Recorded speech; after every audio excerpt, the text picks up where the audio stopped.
Henri Condamine, bonjour et merci d'être avec nous sur le plateau de TV Expert. Vous êtes le président fondateur d'Editor et vous êtes intervenu dans le cadre de la plénière de ce 11e congrès du Conseil régional de l'Ordre des experts comptables et commissaires aux comptes, car la transition numérique, vous êtes passé par là. Oui, en tant qu'entreprise, nous l'avons vécue et nous continuerons à la vivre parce qu'elle ne s'arrête pas et il y aura encore de nouveaux challenges à mener et nous sommes tous concernés, bien entendu, et nous l'avons été. Survivre, ça veut dire s'adapter. Et s'adapter, c'est tous les jours, c'est remettre en question l'organisation et le pari de l'entreprise. Avec le recul, qu'est-ce qui vous a paru le plus difficile, justement, dans cette mutation ? Dans la mutation digitale, c'est l'adaptation des hommes et des femmes, hein, c'est-à-dire bien les accompagner, les embarquer, leur faire comprendre les enjeux. C'est l'humain qui est au cœur du sujet et c'est peut-être aussi le plus passionnant puisque, comme j'ai dit ce matin, les problèmes peuvent arriver par les hommes, mais les solutions arrivent toujours par les hommes.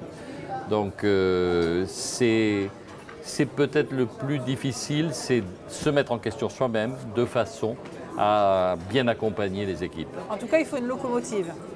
Oui, et la locomotive, il en faut même plusieurs, c'est la locomotive du chef d'entreprise. Il est là pour prendre les bonnes décisions aussi. Mais toutes les équipes de cadres qui sont chacun à leur fonction concernées par ces mutations-là. Nous, en tant qu'entreprise, c'est dans l'organisation de l'entreprise, mais c'est aussi dans la création des produits. Donc il faut des gens d'idées, il faut que la création de nos produits, qui est le fer de lance de nos activités, soit au top et évidemment répondre aux Est-ce que vous avez dû recruter des nouveaux profils justement ? Oui, bien sûr, bien sûr. Il y a des métiers qui n'existaient pas, sur lesquels il y a des compétences qu'il faut acquérir. Et bien entendu, mais il faut que ça matche bien avec les équipes en place.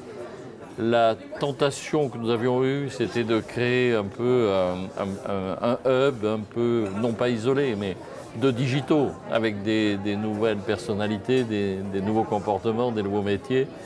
Mais ce n'était pas la bonne décision. Très rapidement, on a compris qu'il fallait que ce soit une question dont l'entreprise, dans son ensemble, s'approprie.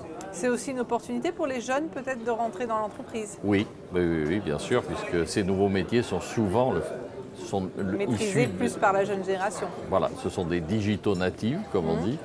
Et oui, mais en même temps, ils donnent une impulsion aussi, un regard critique, une énergie.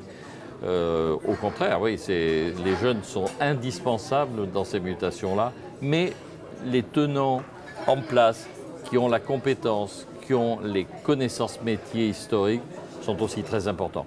Là, c'est le bon dosage et la bonne collaboration entre les équipes. Les prochains défis ? L'intelligence artificielle. Faut-il en avoir très peur ? Ou en écoutez, tirer le meilleur et laisser le reste de côté ? Alors, peur, je ne crois pas, parce que toutes les évolutions, toutes les mutations, tous les grands changements des civilisations, évidemment, sont toujours un peu appréhendés. Qu'est-ce que ça va changer? Qu'est-ce que ça va m'apporter?